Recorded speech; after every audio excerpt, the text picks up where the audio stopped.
USA. Biden deliveries to Ukraine Mlrs Himars, America is asking for a third world war.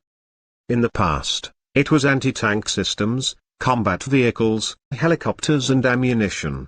Now it will include multiple launch rocket systems capable of striking, as the media have reported, at 300 kilometers and, with some missiles, at 500 kilometers.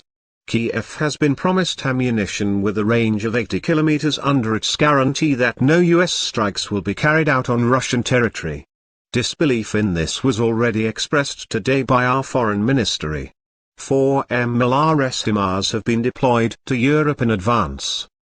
Recall that at the end of May Joe Biden approved another $40 billion aid package for Ukraine.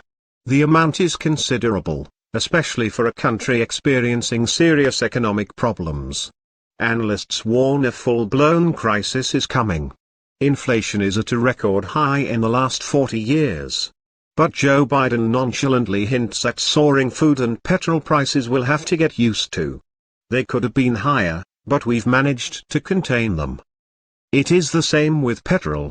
The problem is that Europe is planning to cut the purchase of Russian oil even further. That we will be able to, shock. Do we switch? Reducing the price of petrol is unlikely in the near future. The same goes for food prices, but there is economic fever in Europe too. The French Ministry of Finance says the country is at the peak of inflation.